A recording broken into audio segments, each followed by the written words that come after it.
ഇനി ശബരിമല സ്വർണ്ണപ്പാളി വിഷയവുമായി ബന്ധപ്പെട്ട് അന്വേഷണം അതിന്റെ ഘട്ടത്തിലേക്ക് നമ്മൾ പോവുകയാണ്. ശബരിമല പ്രത്യേക അന്വേഷണ സംഘത്തെ നിയോഗിച്ചുകൊണ്ടുള്ള സർക്കാരിന്റെ ഉത്തരവ് ഇന്നിറക്കുമെന്നറിയുന്നു. ആഭ്യന്തര വകുപ്പാണ് ഉത്തരവിറക്കേണ്ടത്. ഈ കേസ് ഇവിടെ രജിസ്റ്റർ ചെയ്യണമെന്ന് പോലീസ് മേധാവിയായിരിക്കും തീരുമാനിക്കുക. ദേവസ്വം വിജിലൻസ് കണ്ടെത്തലുകളുടെ അടിസ്ഥാനത്തിലാകും കേസ് രജിസ്റ്റർ ചെയ്യാൻ പോകുന്നത്. കൊച്ചിയിൽ നിന്ന് ബിനിലാണ് വിവരങ്ങളുമായി ചേരുന്നത്. Binil, good morning. എന്തായാലും അന്വേഷണത്തിലേക്ക് കാര്യങ്ങൾ നീങ്ങുകയാണ്, അതിന് തുടക്കം കുറിക്കുകയാണ്. എന്താണ് അറിയുന്നത്?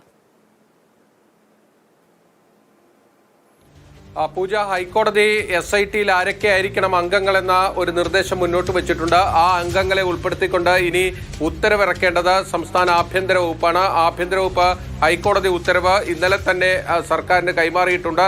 അതിന്റെ അടിസ്ഥാനത്തിൽ ഇന്ന് തന്നെ സർക്കാരിന്റെ ജിയോ ഇറങ്ങും എന്ന് തന്നെയാണ് നമ്മൾ മനസ്സിലാക്കുന്നത്.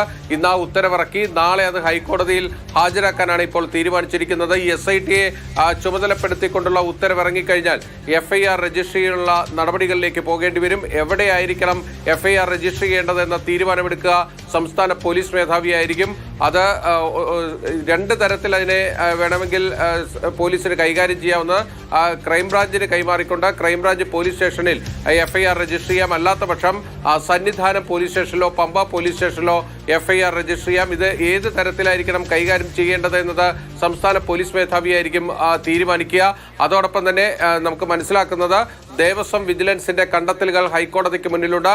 ആ കണ്ടെത്തലുകളുടെ അടിസ്ഥാനത്തിലാണ് നിലവിലുള്ള ക്രിമിനൽ നിയമപ്രകാരമുള്ള നടപടികൾ, BNS പ്രകാരമുള്ള കുറ്റകൃത്യങ്ങൾ വെളിവാകുന്നുവെന്ന് ഹൈക്കോടതി വ്യക്തമാക്കിയിരിക്കുന്നു. അപ്പോൾ ആ റിപ്പോർട്ട് വെച്ചുകൊണ്ടായിരിക്കും പുതിയ അന്വേഷണ സംഘം, അതായത് പ്രത്യേക അന്വേഷണ സംഘത്തിന്റെ കേസ് രജിസ്റ്റർ ചെയ്ത് മുന്നോട്ടുള്ള പോക്ക്. അതോടൊപ്പം തന്നെ വിവിധ പോലീസ് സ്റ്റേഷനുകളിൽ, സന്നിധാനം അടക്കമുള്ള വിവിധ പോലീസ് സ്റ്റേഷനുകളിൽ ഇതിനോടകം തന്നെ നിരവധി പരാതികൾ ലഭിച്ചിട്ടുണ്ട്. ആ പരാതികൾ കൂടി SITക്ക് കൈമാറും. ആ പരാതികൾ കൂടി ഈ ഒരു FIRന്റെ ഭാഗമായി അന്വേഷിക്കുമെന്നതാണ് ഇപ്പോൾ മനസ്സിലാകുന്നത്. നാളെ ഹൈക്കോടതിയിൽ ഇത് സംബന്ധിച്ച റിപ്പോർട്ട് സർക്കാർ ഫയൽ ചെയ്യും. അപ്പോൾ SITയുടെ ഉത്തരവും FIRന്റെ പകർപ്പുകളും ഒക്കെ തന്നെ ഹൈക്കോടതിക്ക് കൈമാറുമെന്നാണ് മനസ്സിലാക്കുന്നത്.